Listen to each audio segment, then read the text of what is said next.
Hermanos, abrimos nuestras Biblias hoy en Segunda de Samuel, capítulo 7. Discúlpeme, mi voz está afectada, estoy afectado con algo. Pero gloria a Dios, no podía dejar de cantar porque yo me embullo y quiero cantar y cantar estos himnos. Y espero que a usted también le pase así, ¿verdad?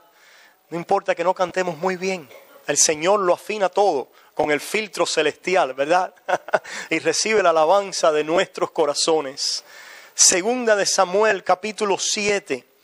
Segunda de Samuel, capítulo 7. Vamos a leer hoy versículos 12 al 24. Hemos titulado este mensaje, esta parte de la serie, hemos estado mirando a la vida de David. He perdido la cuenta de cuántos mensajes ya hemos predicado sobre David, pero hemos estado yendo a través de estos libros que narran su historia.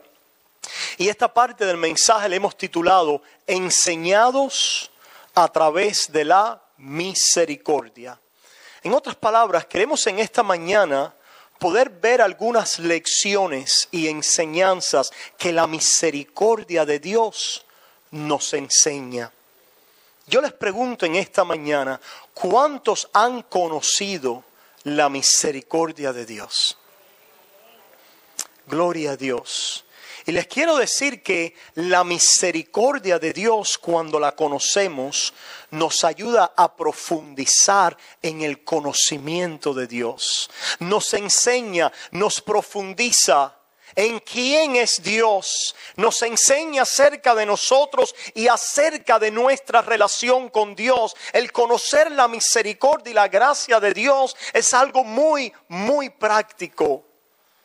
Nos enseña cómo vivir la vida delante de Dios y delante del prójimo. Yo les pregunto, ¿qué les ha enseñado la misericordia de Dios? ¿Qué hemos aprendido acerca de Dios, acerca de mí mismo y acerca de mi vida práctica y diaria de la misericordia de Dios? Queremos mirar a este pasaje en la vida de David y ver y aprender de la misericordia que Dios le mostró a David, que es la misma misericordia que nos muestra a nosotros. Segunda de Samuel 7, leemos comenzando en el versículo 12. Dice así su palabra: y cuando tus días sean cumplidos y duermas con tus padres, yo levantaré después de ti a uno de tu linaje, el cual procederá de tus entrañas, y afirmaré su reino. Él edificará casa a mi nombre, y yo afirmaré para siempre el trono de su reino. Yo le seré a él padre, y él me será a mí hijo. Y si él hiciere mal, yo le castigaré con vara de hombres y con azotes de hijos de hombres. Pero mi misericordia no se apartará de él, como la aparté de Saúl, al cual quité de delante de ti.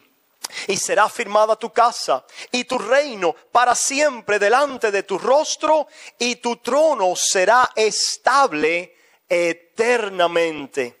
Conforme a todas estas palabras y conforme a toda esta visión, así habló Natán a David. Y entró el rey David y se puso delante de Jehová y dijo: Señor Jehová, ¿quién soy yo?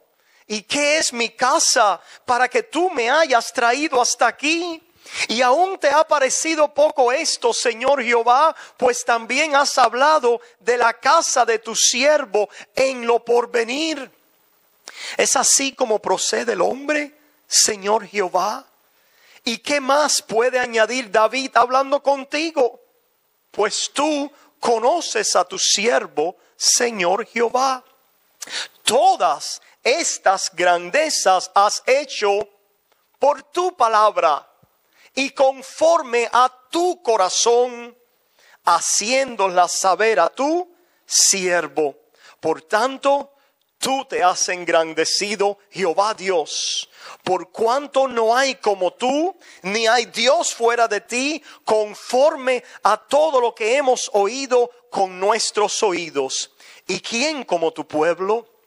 Como Israel, nación singular en la tierra, porque fue Dios para rescatarlo por pueblo suyo y para ponerle nombre y para hacer grandezas a su favor y obras terribles a tu tierra por amor de tu pueblo, que rescataste para ti de Egipto, de las naciones y de sus dioses, porque tú estableciste a tu pueblo Israel por pueblo tuyo para siempre.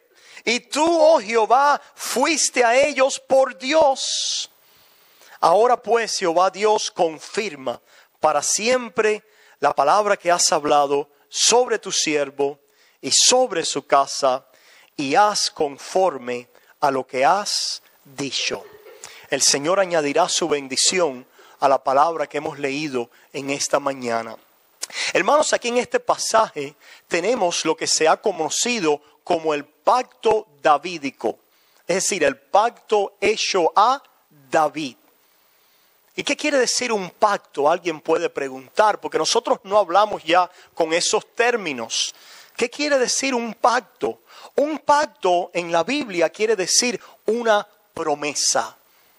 En otras palabras, los teólogos y los estudiantes bíblicos hablan de pactos y dicen que Dios hizo un pacto con Noé, ¿verdad? Y que Dios hizo un pacto con Abraham y que después hizo un pacto con Moisés y que hizo un pacto con David y que después reveló el nuevo pacto en la sangre de Cristo. Y nosotros nos podemos quizás confundir un poquito y decir, ¿qué quiere decir pacto, pastor? Pacto quiere decir, pueblo, una promesa.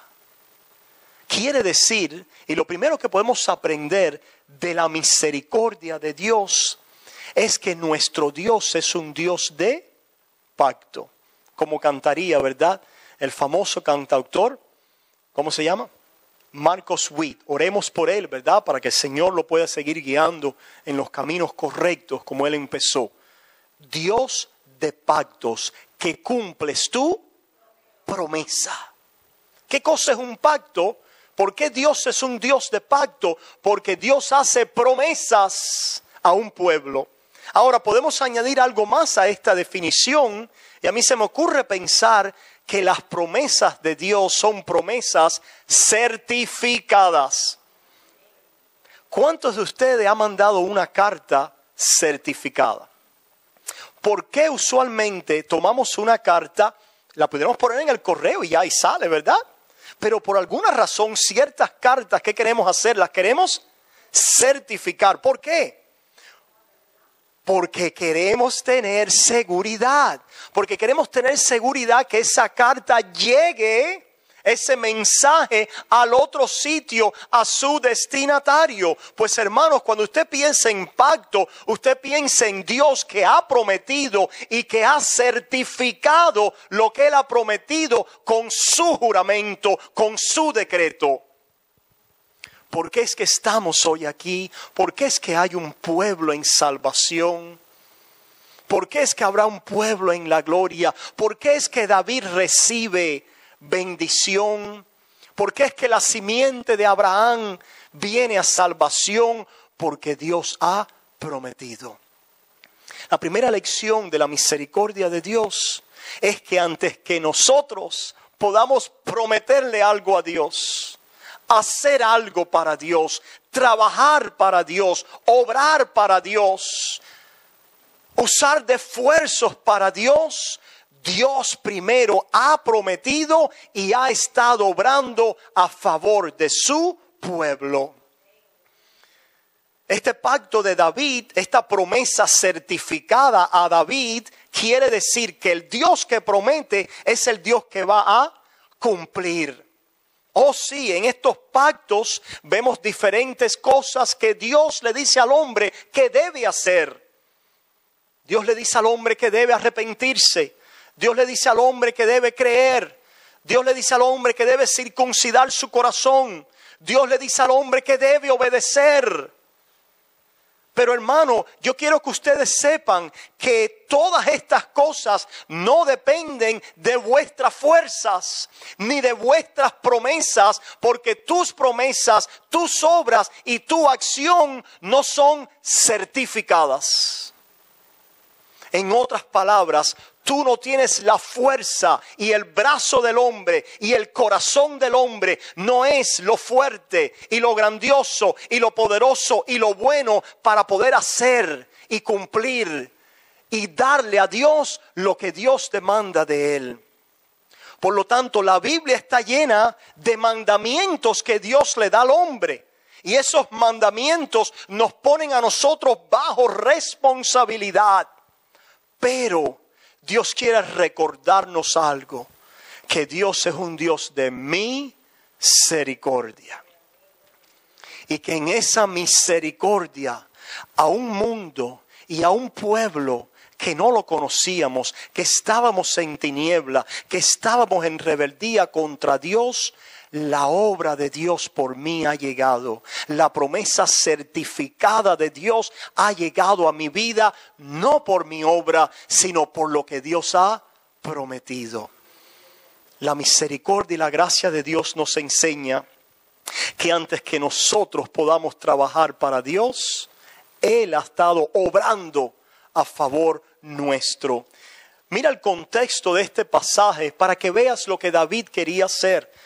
Vayamos ahí a 2 de Samuel 7 y leamos un poco más arriba al comienzo del pasaje y veamos la historia completa. Versículo 1 dice: aconteció que cuando ya el rey habitaba en su casa, después que Jehová le había dado reposo de todos sus enemigos en derredor, dijo el rey al profeta Natán: mira ahora, yo habito en casa de cedro, y el arca de Dios está entre cortinas. Y Natán dijo al rey: anda y haz todo lo que está en tu corazón, porque Jehová está contigo. A veces los profetas no sabemos lo que decimos, ¿verdad? Los profetas erramos y fallamos, y el Señor sigue trabajando con nuestros corazones, enseñándonos y guiándonos. Natán habló, pero después vino palabra ¿de quién? De Jehová. Y sigue diciendo: aconteció aquella noche que vino palabra de Jehová a Natán, diciendo: ve y di a mi siervo David, así ha dicho Jehová, ¿tú me haces de edificar casa en que yo more? Ciertamente no he habitado en casas desde el día en que saqué a los hijos de Israel de Egipto hasta hoy, sino que he andado en tienda y en tabernáculo. Y en todo cuanto he andado con todos los hijos de Israel, he hablado yo palabra alguna de las tribus de Israel, a quien haya mandado apacentar a mi pueblo de Israel, diciendo: ¿por qué no me habéis edificado casa de cedro? Ahora pues dirás a mi siervo David: así ha dicho Jehová de los ejércitos, yo te tomé del redil, de detrás de las ovejas, para que fueses príncipe sobre mi pueblo, sobre Israel.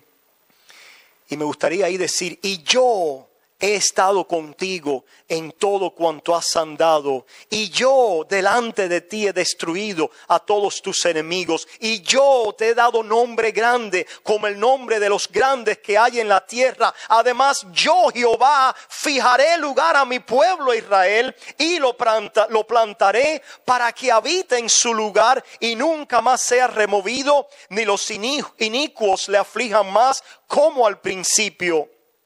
Desde el día en que puse jueces sobre mi pueblo Israel, y a ti te daré descanso de todos tus enemigos. Asimismo, Jehová te hace saber que Él te hará casa. Qué interesante. David tenía una idea que era noble y buena. Déjame construirle una iglesia a Dios. Un templo, una catedral, ¿verdad?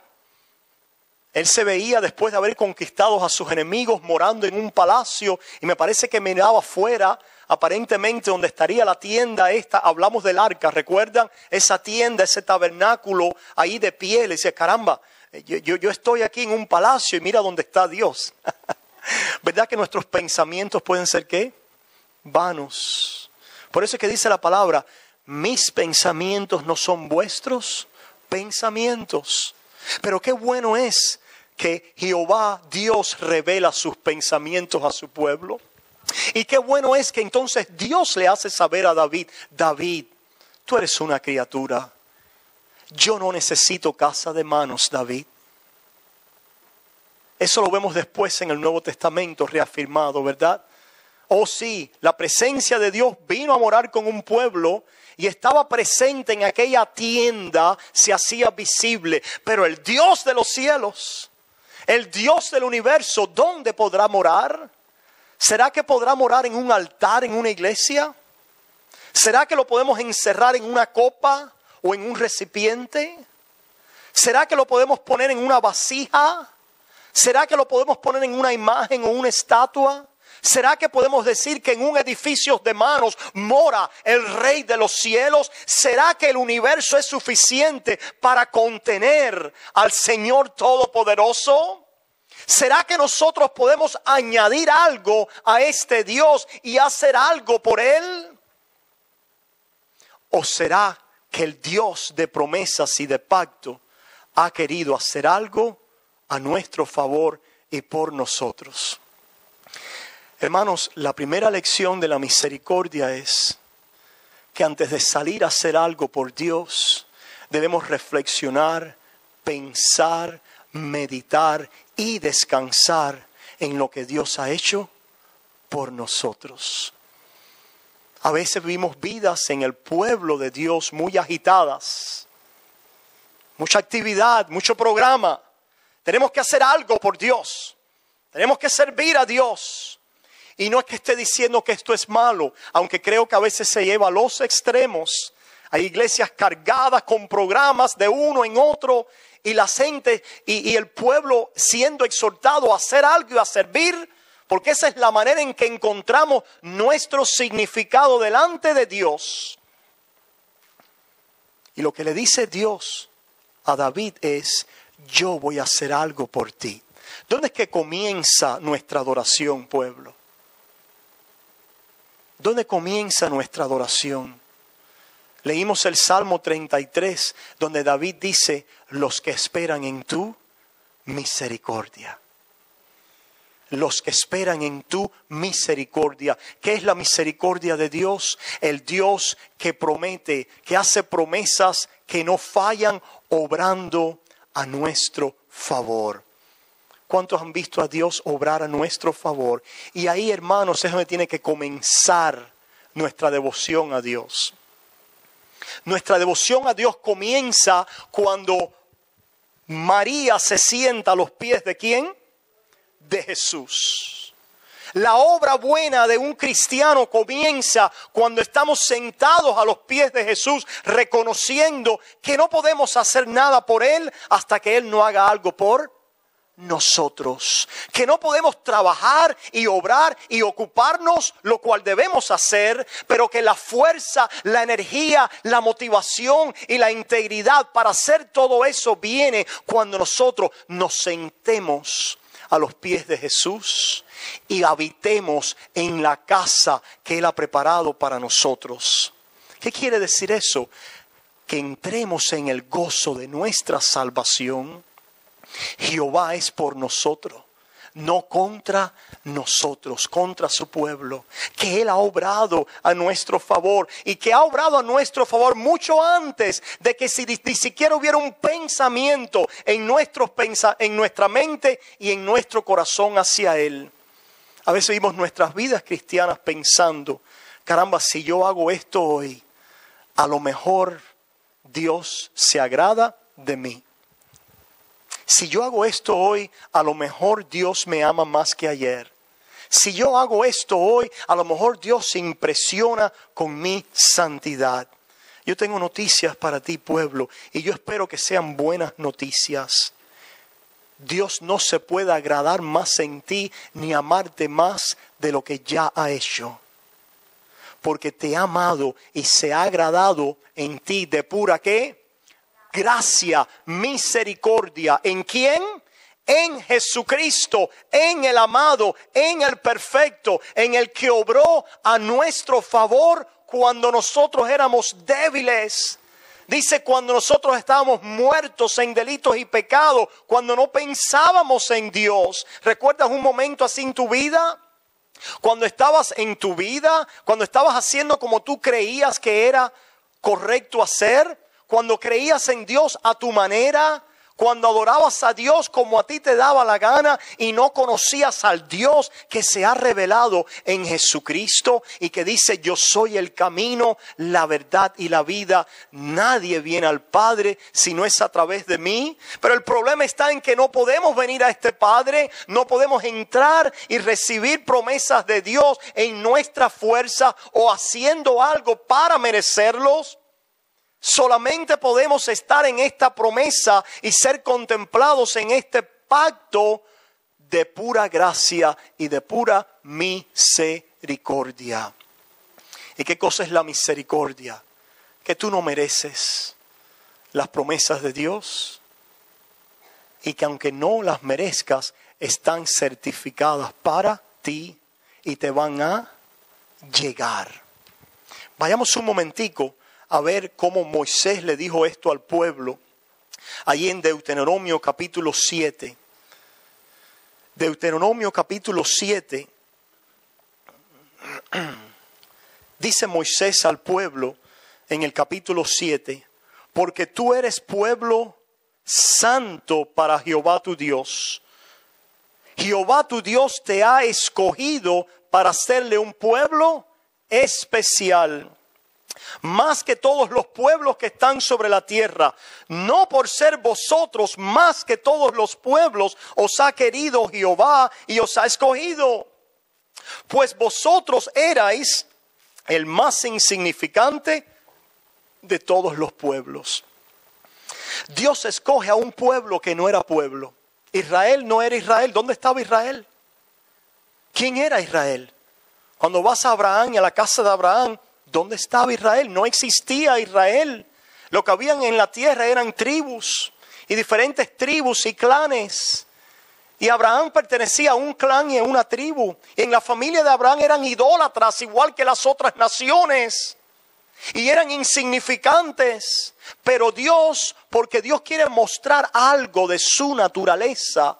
Y Dios quiere mostrar cómo Él quiere exaltar su nombre y la gloria de su misericordia. Dios crea, levanta un pueblo y una nación para a través de esa nación salvar a una nación espiritual. En otras palabras, estas promesas no es solamente para un Israel física, no era solamente para los judíos. Dios tenía una promesa y era salvar a un pueblo, levantar a un pueblo, comenzar con un pueblo que no era pueblo, juntarlos, crearlos, tratar con ellos, disciplinarlos, amarlos, rescatarlos, restaurarlos y a través de ese pueblo traer al Mesías y a través de ese Mesías, a través de Cristo, proclamar esta promesa a todas las naciones y juntar así de todas las naciones una Israel y un pueblo para sí mismo.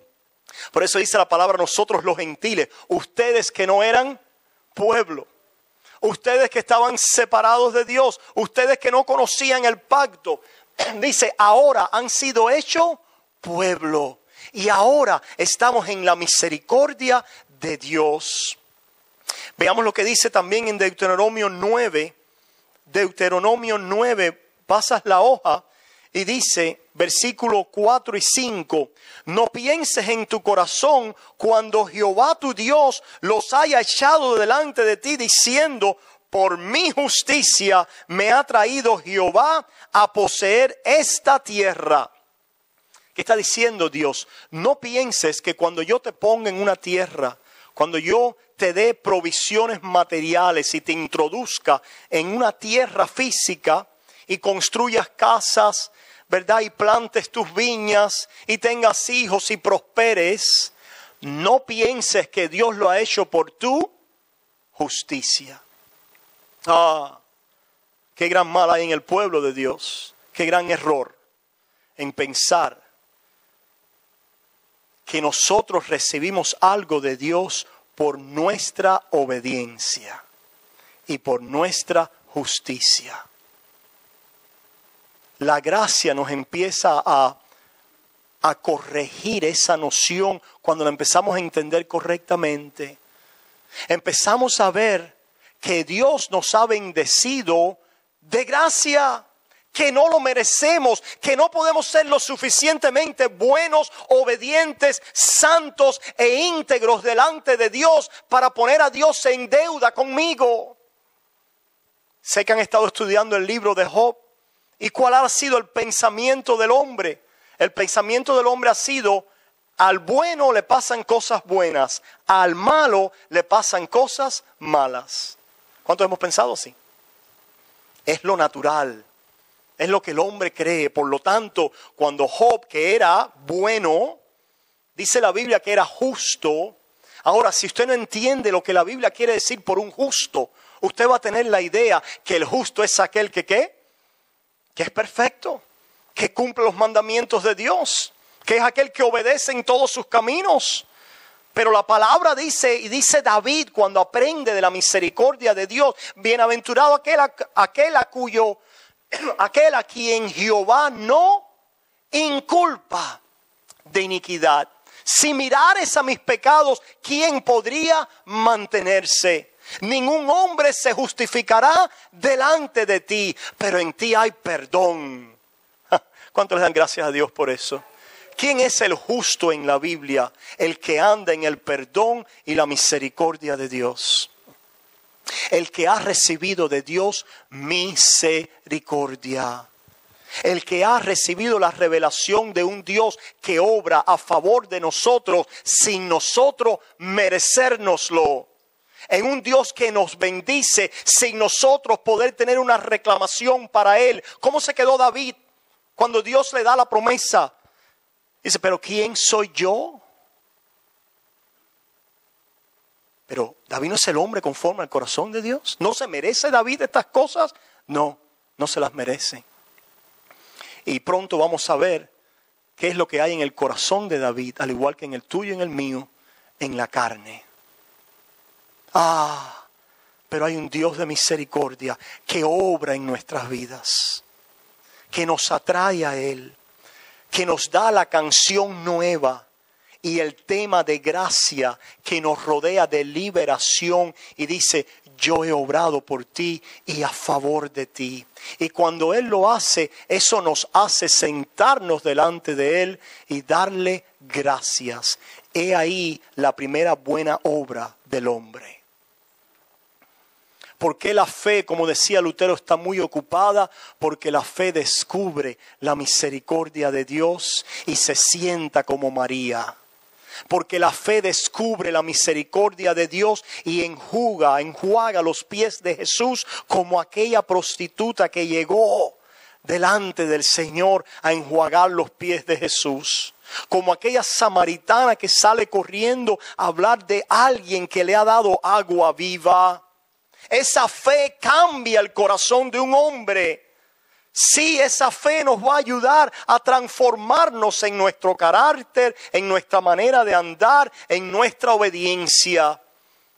Pero antes de volvernos así a hacer algo delante de Dios en obras y delante de los vecinos, delante de mi prójimo, la fe lo primero que va a hacer, y el corazón justificado lo que hace es que se sienta delante de Jehová y le dice: gracias, porque me has amado incondicionalmente. Yo me pregunto si en tu mente la gracia y la misericordia de Dios tiene una condición.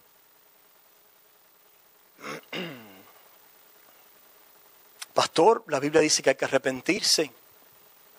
Claro. ¿Y quién te dio el arrepentimiento? Pastor, la Biblia dice que hay que creer. Claro. ¿Y quién te ha dado la fe? Pastor, la Biblia dice que hay que amar. Sí. ¿Y quién te ha amado primero? Esto es amor. No que nosotros hayamos amado a Dios, sino que Él nos amó primero. Pueblo, mi deseo es llevarlos a ese lugar. llevarlos a ese lugar donde cuando ustedes descubran esa gracia y esta misericordia incondicional de Dios, esto va a cambiar y a transformar vuestros corazones. ¿Cuántos desean ser amados incondicionalmente? ¿Será que habrá ese amor?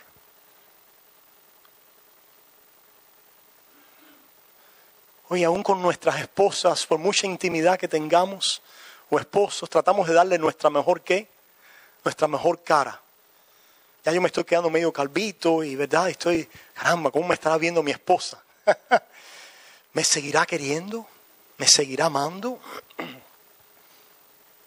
¿Será que hay alguien que nosotros podemos venir desnudos en nuestro peor día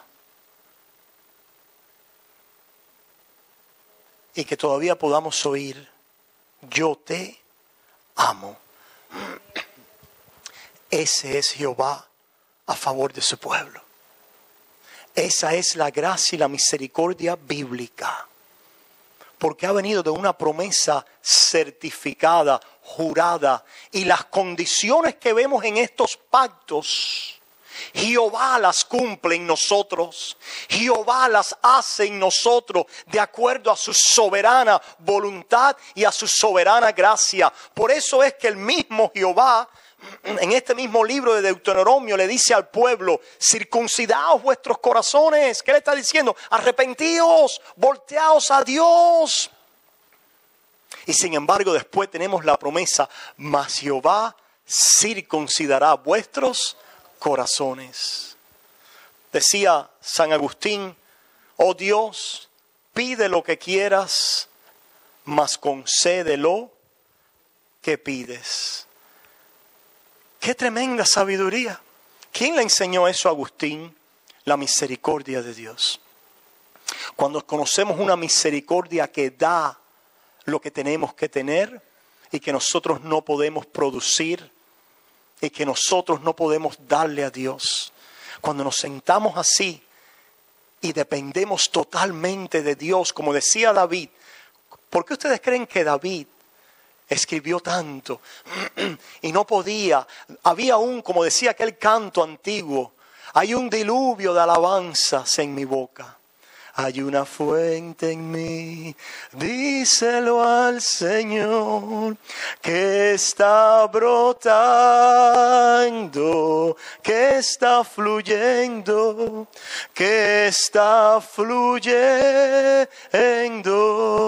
Señor, dentro de mí. Es un río de alabanza y de adoración.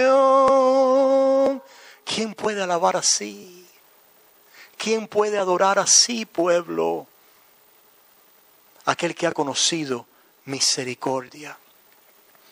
Aquel que está asegurado en un amor incondicional.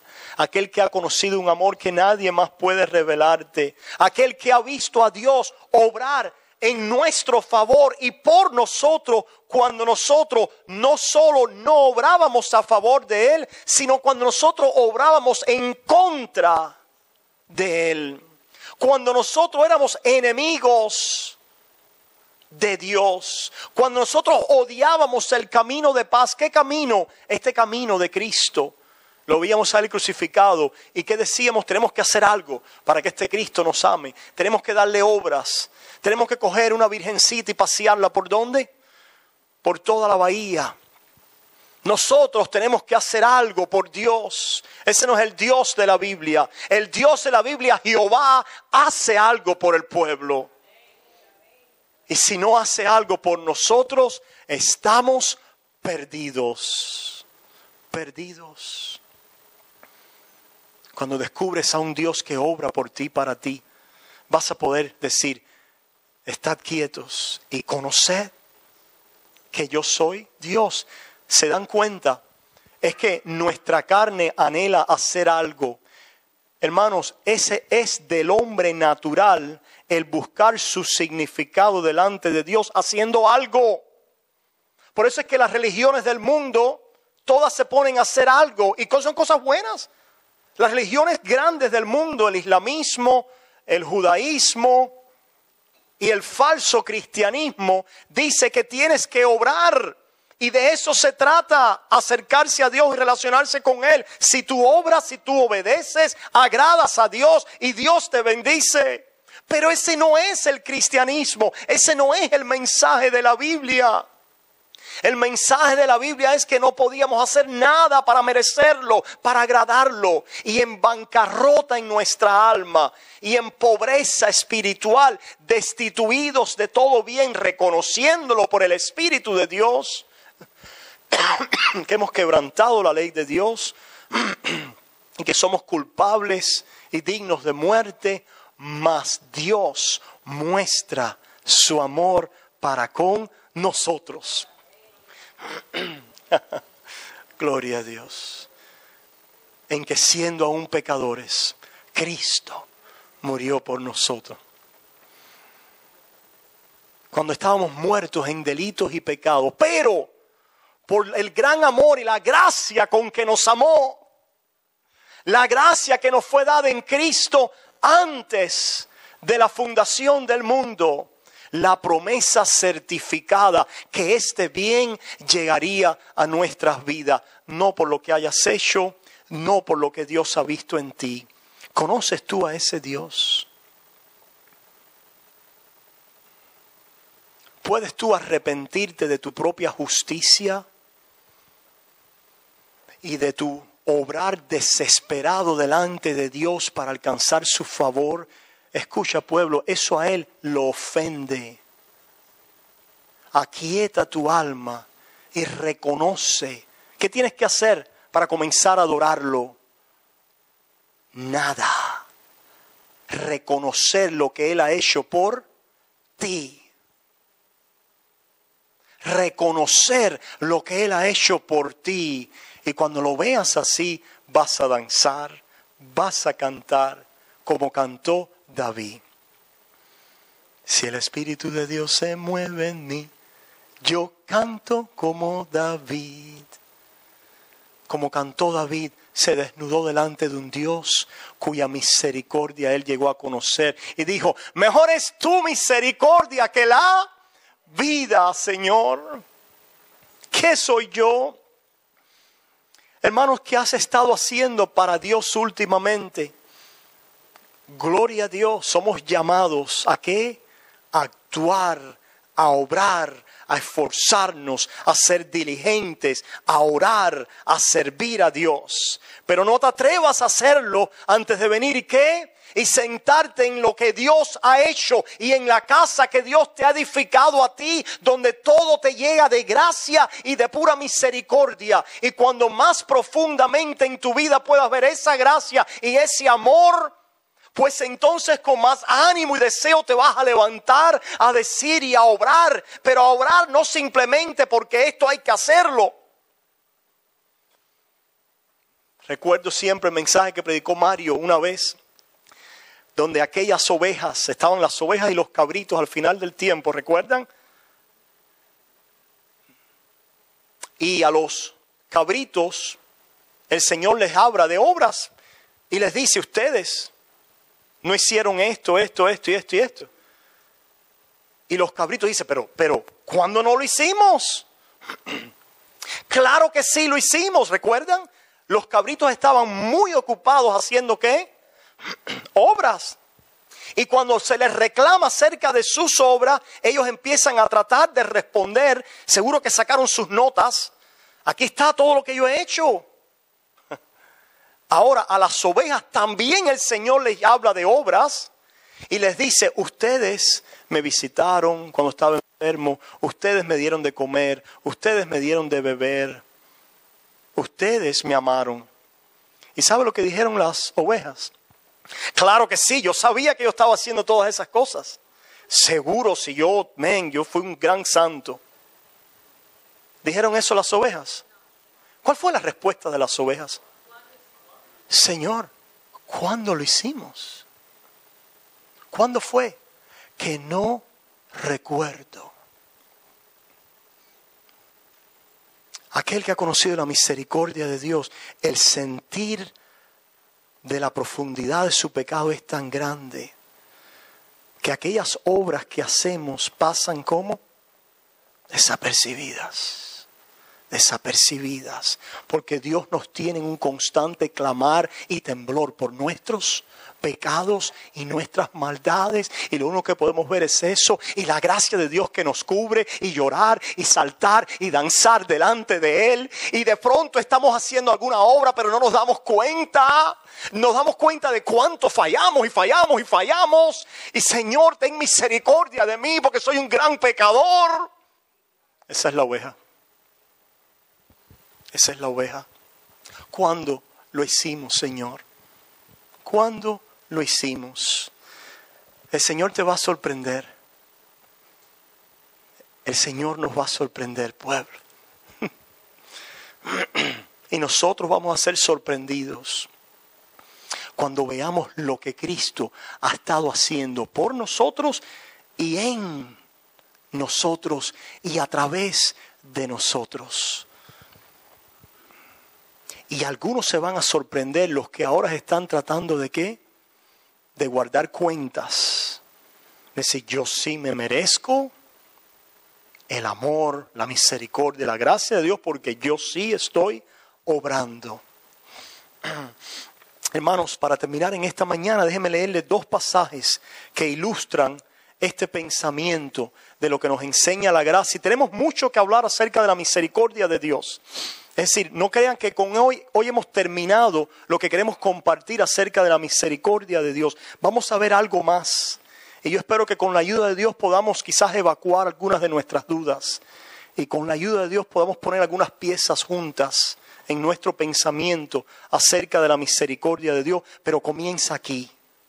Comienza con esta gracia incondicional, esta misericordia. Las personas han separado la gracia y la misericordia y han hecho una distinción. Yo creo que el Antiguo Testamento no conoce esa distinción. El Hesed, en el hebreo, la misericordia, la bondad, el favor de Dios. Es la gracia de Dios que nos hace bien. Mira lo que dice Jeremías capítulo 1. Jeremías capítulo 1. Déjame darle estos 2 pasajes. Con esto terminamos. Ahí en Jeremías capítulo 1 versículo 4 dice el profeta Jeremías: vino pues palabra de Jehová a mí diciendo, antes que te formase en el vientre te conocí, y antes que nacieses te santifiqué, te di por profeta a las naciones. Antes que naciese te santifiqué. Pero yo pensaba que yo me estaba santificando yo. Yo pensaba que santificarme era algo que yo hacía. Y de eso se trata la santificación. Sí, la santificación tú obras. Pero la santificación está basada en la obra de Dios por ti. Antes que movieras un dedo, te santificó. Con una sola ofrenda hizo perfecto para siempre a los santificados, dice Hebreos. La razón por la que Jeremías creció a ser el profeta que fue porque una promesa certificada llegó a su vida. Yo Jehová declaro las cosas que serán. Yo Jehová, y fuera de mí no hay quien salve. Yo Jehová, que hago nulo el consejo de los hombres.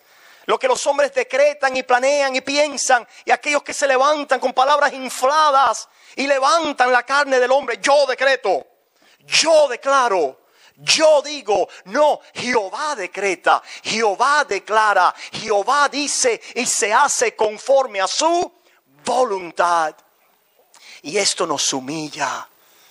Pero también cuando vemos que Él ha decretado cosas buenas a nuestro favor en Cristo Jesús, nos hace cantar y nos hace ver la magnitud de esta gracia, de esta misericordia, de esta bondad, que antes que te formase en el vientre te conocí. A propósito, conocerte no es solamente saber lo que tú vas a hacer. Nuestro Dios no solamente sabe lo que va a suceder, nuestro Dios sabe lo que va a suceder, porque va a suceder de acuerdo a su consejo. El consejo de Jehová permanecerá. Salmo 33. Salmo 145. Jehová hace todo lo que quiere en los cielos, en la tierra, en los mares y en los abismos de las mares. ¿Quién le dirá a Jehová y anulará su consejo? ¿Quién echará para atrás la mano y el brazo de Jehová? ¿Quién anulará la obra del Señor, su promesa certificada? Yo haré que la salvación mía se acerque, dice Jehová. Y aquí le da este profeta estas palabras: antes de que yo te conociera. ¿Qué quiere decir eso? Antes de que yo te creara, te presentara delante de mí en mi decreto con un propósito santo. Porque todo lo que hace Jehová es santo. Todo lo malo es de nosotros. Toda la maldad y la inmundicia es nuestra. Pero todo lo bueno que sale de nosotros, ¿de quién es? De Jehová. Y Él nos presentó un día, cuando no existíamos en su mente, nos conoció, nos presentó delante de Él con un propósito y dijo: esta criatura la voy a traer para mí, este pueblo lo voy a crear para mí, para alabanza de mi nombre, para que disfruten, para que se deleiten, para que bailen, para que dancen, para que hagan fiesta a Jehová por siempre y para siempre, y proclamen las virtudes de aquel que os llamó de las tinieblas a su luz admirable. Eso es lo que quiere decir Jehová. Y mira cómo lo pone Pablo en la experiencia de Pablo allí en Gálatas. Allí en Gálatas. Terminamos con este pasaje. Allí en Gálatas. ¿Dónde están mis músicos? No. Allí en Gálatas, capítulo 1. El testimonio del apóstol Pablo. Gálatas capítulo 1. Comenzando en el versículo 11 dice: mas os hago saber, hermanos, que el evangelio anunciado por mí no es según hombre, pues yo ni lo recibí ni lo aprendí de hombre alguno, sino por la revelación de Jesucristo. A mí me parece que Pablo aquí está diciendo lo que dijo David: ¿así obran los hombres? David, con la revelación de la misericordia de Dios, se dio cuenta de cuán diferente obran los hombres. Cuando tú conozcas la misericordia de Dios, te vas a conocer a ti mismo. El que conoce la gracia y la misericordia de Dios se conoce a sí mismo y conoce la naturaleza humana. Ahí está el secreto, en esa gracia y misericordia que Dios ha mostrado a este mundo. Y dice Pablo: no es de acuerdo al hombre. Yo aventajaba, perseguía a la iglesia, la asolaba en el judaísmo, aventajaba mucho de mis contemporáneos en mi nación, siendo mucho más celoso de las tradiciones de mis padres. Oye, qué celoso, qué religioso era Pablo. Pero ahora Pablo dice: pero cuando agradó a Dios. Aleluya. Sí, pueblo. Gloria a Dios. Gloria a Dios, gloria a Dios. Pero cuando agradó a Dios, que me apartó desde el vientre de mi madre. ¿Sabías tú eso, pueblo? Para eso te trajo Dios a este mundo, con una promesa certificada. Has pasado mucho en la vida, pero escucha, pueblo, confía en tu ayudador, en aquel Dios de pacto que te da una promesa y un pacto certificado en la sangre del Cordero inmolado desde antes de la fundación del mundo, para que la salvación venga a aquel pueblo que Él ha querido redimir y salvar para Él mismo. Ahí comenzamos con la misericordia de Dios. Oramos. Amantísimo Padre, te damos gracias porque todos podemos decir: pero cuando agradó a Dios. Oh Señor, si no hubiera sido por ese pero, si no hubiera sido porque te agradó a ti salvarme, ¿dónde estuviera hoy? Te alabamos, te adoramos. Estamos quietos en tu presencia, adorando la hermosura de tu santidad, la hermosura de tu Hijo, el perfecto, el justo, el santo, aquel que queremos imitar, aquel en el cual queremos crecer. Y Señor, deseamos y queremos esto porque ya nos has asegurado en ti, porque nos has amado, porque nos has dicho, ya eres mío y eres mío para siempre. Mi bondad y mi misericordia jamás se apartará de tu casa. Te damos a ti la honra, la gloria y la alabanza. Te damos gracias, Padre. Y el pueblo de Dios dice en el nombre de Jesús, amén, amén y amén.